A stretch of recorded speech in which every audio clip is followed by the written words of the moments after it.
2020년 6월 20일 새벽 설교입니다. 오늘 본문은 욥기 30장 1절에서 31절까지 말씀입니다. 본문 읽기는 1절에서 15절까지만 읽도록 하겠습니다. 그러나 이제는 나보다 젊은 자들이 나를 비웃는구나. 그들의 아비들은 내가 보기에 내 양떼를 지키는 개 중에도 둘만하지 못한 자들이라. 그들의 기력이 쇠잔하였으니 그들의 손의 힘이 내게 무슨 소용이 있으랴. 그들은 곧 궁핍과 기근으로 인하여 파리하며 캄캄하고 메마른 땅에서 마른 흙을 씹으며 떨기나무 가운데서 짠 나무를 꺾으며 대쌀이 뿌리로 먹을거리를 삼느니라. 무리가 그들에게 소리를 지르므로 도둑같이 사람들 가운데서 쫓겨나서 침침한 골짜기와 흙구덩이와 바위굴에서 살며 떨기나무 가운데서 부르짖으며 가시나무 아래에 모여 있느니라. 그들은 본래 미련한 자의 자식이요 이름 없는 자들의 자식이로서 고토에서 쫓겨난 자들이라. 이제는 그들이 나를 노래로 조롱하며 내가 그들의 놀림거리가 되었으며 그들이 나를 미워하여 멀리하고 서슴지 않고 내 얼굴에 침을 뱉는도다. 이는 하나님이 내 활 시위를 늘어지게 하시고 나를 공고하게 하심으로 무리가 내 앞에서 굴레를 벗었습니다. 그들이 내 오른손에서 일어나 내 발에 덫을 놓으며 나를 대적하여 길을 에워싸며 그들이 내 길을 헐고 내 재앙을 재촉하는데도 도울 자가 없구나. 그들은 성을 파괴하고 그 파괴한 가운데로 몰려드는 것 같이 내게로 달려드니 순식간에 공포가 나를 에워싸고 그들이 내 품위를 바람같이 날려버리니 나의 구원은 구름같이 지나가 버렸구나. 아멘. 오늘 본문은 앞장에서 평안했던 자신의 삶을 회고했던 욥이 이제는 현실로 돌아와 고통 가운데 탄식하는 말씀입니다. 그래서 1절을 보면 그러나 이제는 나보다 젊은 자들이 나를 비우는구나. 그들의 아비들은 내가 보기에 내 양떼를 지키는 개 중에도 둘만하지 못한 자들이라. 욥의 현실은 이제 사람들의 비웃음거리가 되었습니다. 불의한 자들의 학대에서 가난한 자들을 건져내고 약자를 도왔지만 이제 그러한 행동은 비웃음거리가 되었던 것입니다. 욥을 더욱 슬프게 한 것은 자신을 조롱하는 사람들이 과거에 자신이 도와주었던 사람들이기 때문입니다. 그래서 8절에서 10절을 보면 이렇게 탄식합니다. 그들은 본래 미련한 자의 자식이요 이른 없는 자들의 자식으로서 고토에서 쫓겨난 자들이라. 이제 그들이 나를 노래로 조롱하며 내가 그들의 놀림거리가 되었으며 그들이 나를 미워하여 멀리하고 서슴지 않고 내 얼굴에 침을 뱉는도다. 세상의 인심이 참으로 야속합니다. 힘이 있을 때는 존경하며 축복하던 눈빛이 힘이 없고 고통받는 처지가 되자 이제 욥을 저주하기 시작한 것입니다. 사람에게 이상한 나쁜 버릇이 있습니다.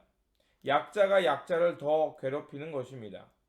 약자는 힘이 없기 때문에 강자를 동경합니다. 그러다 자신과 강자를 동일시하는 착각이 일어나기도 합니다. 그러면 약자를 보면 혹은 고통받는 사람들을 보면 긍휼과 공감이 아니라 오히려 강자의 논리로 약자를 무시하고 비난할 때가 있다는 것입니다. 이러한 일이 우리의 현실에서 너무나 자주 일어나기에 슬픈 것입니다. 또한 욥의 삶을 더욱 힘들게 하는 것은 세상이 아무리 그러하다 해도 한 분 하나님만이 자신을 인정해주면 견딜 수 있는 힘을 얻을 것이라 생각했습니다. 그런데 현실은 그렇지 않았습니다. 24절에 그러나 사람이 넘어질 때 어찌 손을 펴지 아니하며 재앙을 당할 때 어찌 도움을 부르짖지 아니하랴. 그런데 하나님은 어떤 결과를 그에게 주셨습니까? 25절과 26절입니다. 고생의 나를 보내는 자를 위하여 내가 울지 아니하였던가? 빈곤한 자를 위하여 내 마음에 근심하지 아니하였던가? 내가 복을 바랐더니 화가 왔고 광명을 기다렸더니 흑암이 왔구나.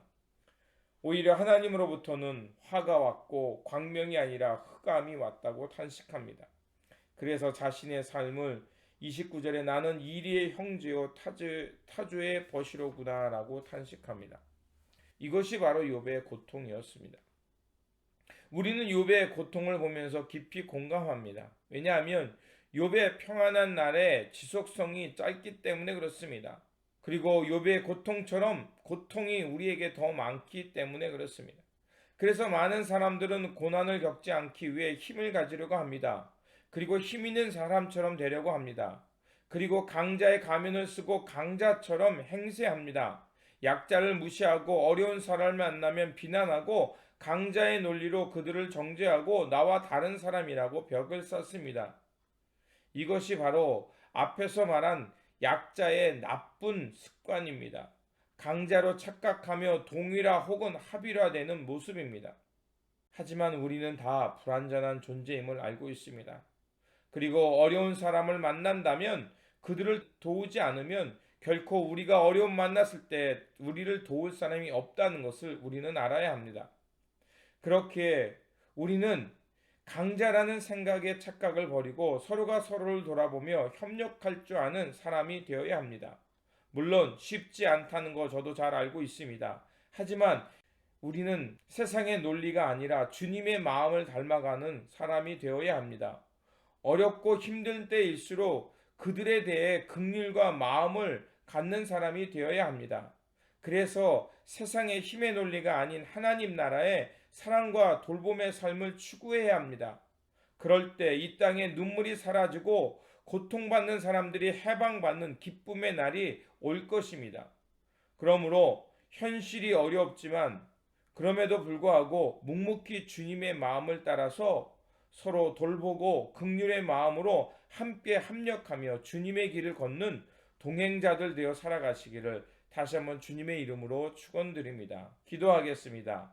자비의 하나님, 욥은 과거의 기쁨의 시간이 지나고 고난 속에서 사람들의 비웃음으로 고통스러워했습니다. 욥을 더욱 힘들게 한 것은 불의한 자들에게서 학대받는 사람들을 도와주었지만 오히려 그들이 욥을 더 비난했습니다. 욥의 고난이 곧 우리의 현실이기에 견디기 더욱 힘들며 야속한 생각이 듭니다. 하지만 주님, 이럴 때일수록 더욱 주님의 마음을 닮아가게 하시어 고난받는 이들을 긍휼히 여기게 하시고 힘의 논리가 아니라 하나님 나라의 사랑과 돌봄의 방식으로 서로 협력하며 슬픔을 나눌 줄 아는 사람 되어 살게 하여 주시옵소서. 그래서 이 땅에 하나님 나라가 더 가까이 가져오는 일에 주님과 함께 동행하는 사람들 되어 살게 하여 주시옵소서. 우리 구주 예수 그리스도의 이름으로 기도드립니다. 아멘.